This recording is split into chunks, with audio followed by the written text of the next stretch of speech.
G-L-O-C-O Glo-Co Radio! Hi Ryan, this is my final year, and I'm going to have a graduation trip with my besties. Woo! Same here. But you know, there are many things to take notes while enjoying the trip. You don't say, traveling guru. Give me a break.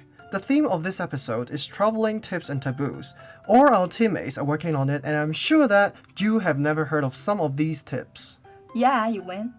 I know that our teammates will be traveling to many countries. Let's hear them out.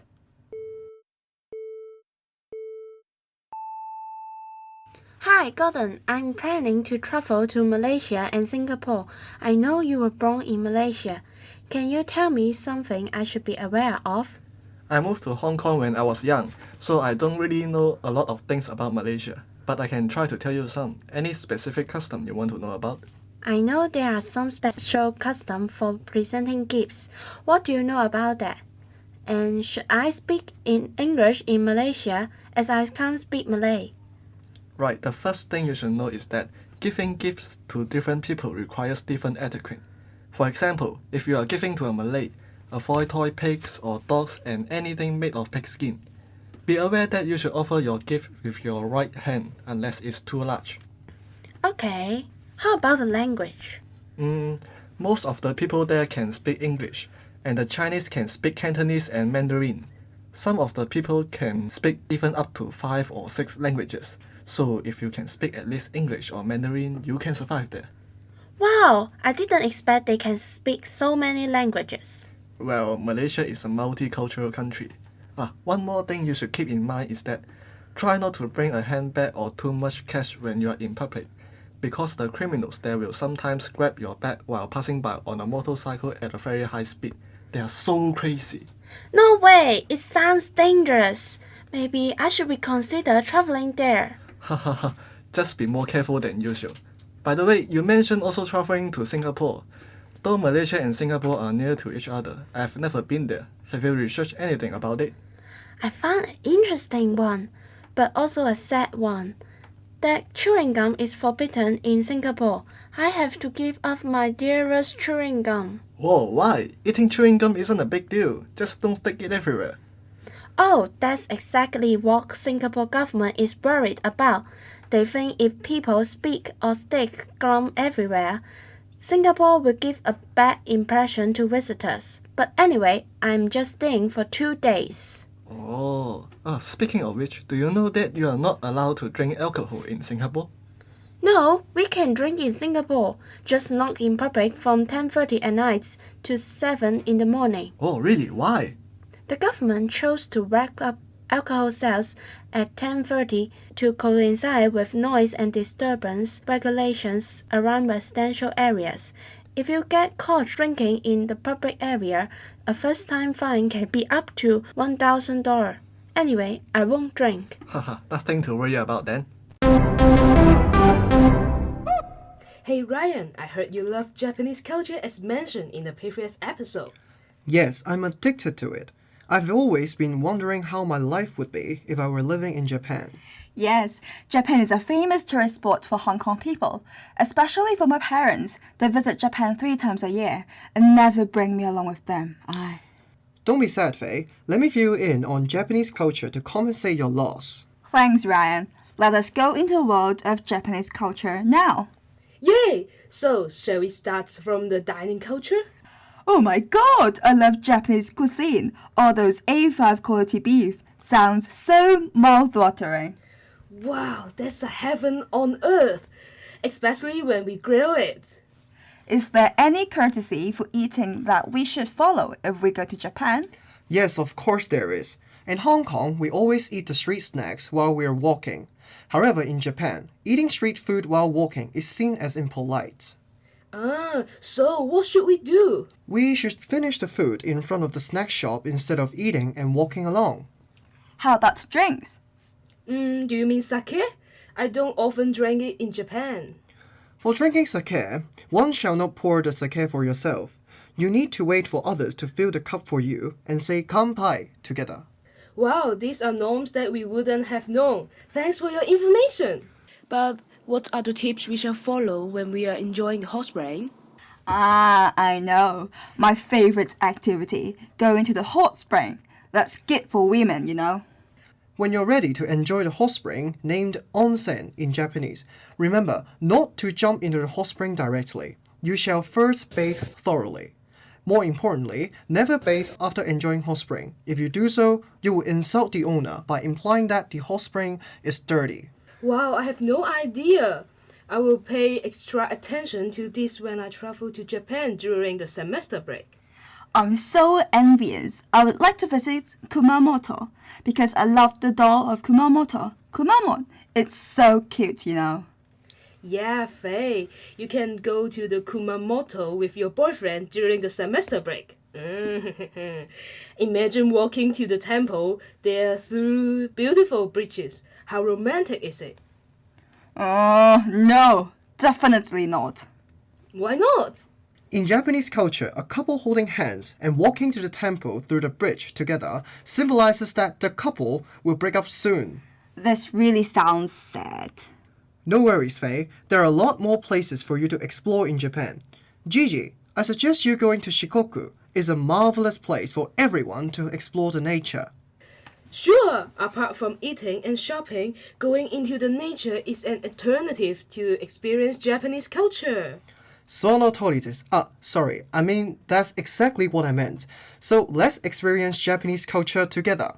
じゃあ、皆様、一緒に日本の文化を体験しましょう。Show off!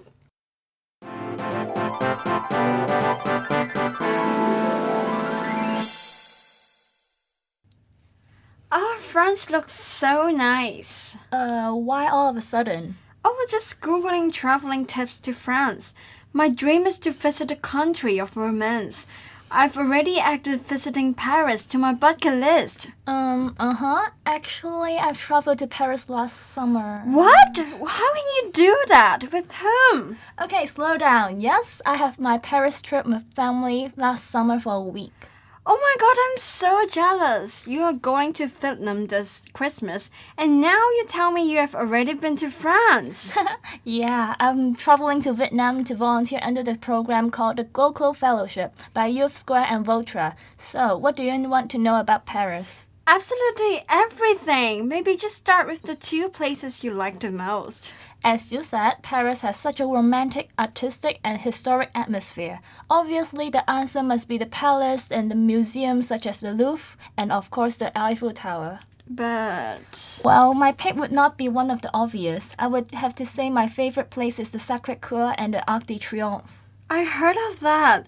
The Sacré-Cœur is a Roman Catholic church located on the highest point of the city, whereas the Arc de Triomphe is one of the most famous monuments in Paris. Wow, you're such a die-hard France fan.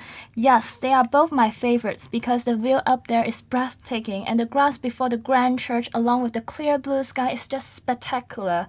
As for the Arc de Triomphe, I was living in an apartment one block away. I was so privileged to see it every day, different times of the day as well, and I grew to love it more and more. I grew to love France more and more just listening to your journey. Please tell me more. How about the food? The food is lovely. However, dining out can be quite expensive. Thankfully, buying food from grocery stores in France can be very cheap. We cook sometimes, but more often we went on picnics. Wow, a picnic! How sweet!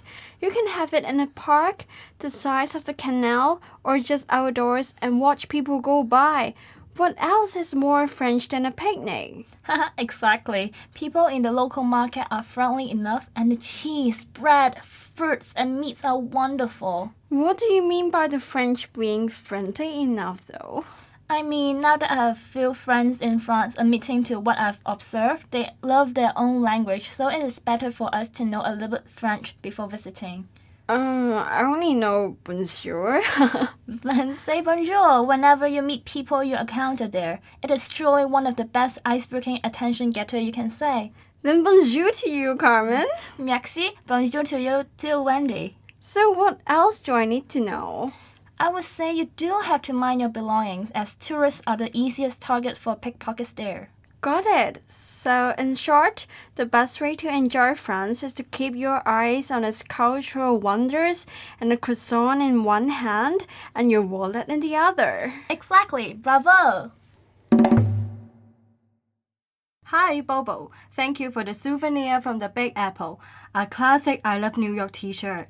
You're most welcome. It has been a great traveling experience in the States. What is it like? Since I only have the impression that everything is in supersize in the States. Is it true? Quite true. For example, their pasta in normal size is like Hong Kong's super size. Sometimes half of my lunch can be reserved for dinner.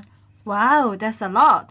Oh, and it is necessary to tip the waiters because from the American TV show I watched, it seems that tipping is a must. You're right.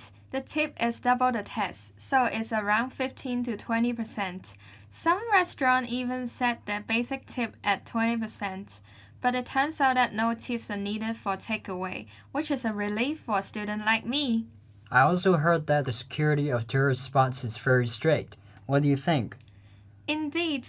The security guards need to check visitors' belongings, especially backpacks. They may even ask you to put your backpacks in lockers. Then I will just have a handbag or shoulder bag with me, so to save time and money for the lockers. You know, time is really precious to a traveler. You may want to take the subway in New York City because it is as convenient as Hong Kong MTR, but just a heads up, it's quite dirty there. How about the price? I guess everything is much more expensive than Hong Kong. That's true. A single trip charges $2.75 regardless of the distance, so having an unlimited metro card is a good choice. If it's a 7-day unlimited pass, you can take the subway as many times as you want by paying a fixed price in advance. Rumor has it that taking the subway is quite dangerous. There are many drunk people. It's fine in the daytime, just avoid taking it late at night, around 11 p.m. or afterwards. I'm planning my graduation trip to the States. Any tips for preparation? Maybe get prepared with the travel documents for the US visa. Oh, I heard that it's difficult to get a visa. It is true? Not really. It would be fine if you prepare well for both the documents and the interview. Don't worry too much. US is fun. Oh, I'm more excited than I'm worried. Can you tell me one fun fact about the Big Apple? Okay, how about this? Do you know the origin of the Statue of Liberty? No, but I do know that David Copperfield made it disappear for a while. Nice try.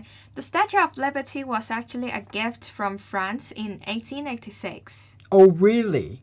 I didn't know that. Thank you, France. Or as the French would say, merci. You don't get to thank them. You're not a New Yorker.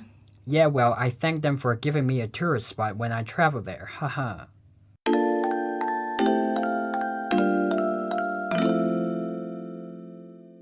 In conclusion, when traveling to different countries as a tourist, it is important to have a Glo-Co sense.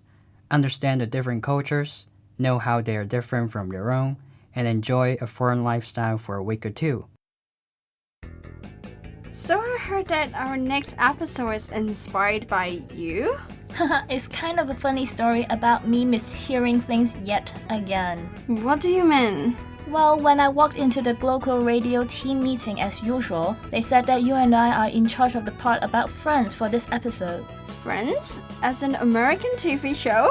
That's exactly what I said, but it turns out to be France for this episode on traveling. But I love that TV series so much that I want to share it with our listeners. My sentiments exactly. That is why we are going to talk about TV shows around the world in the next episode. So stay tuned!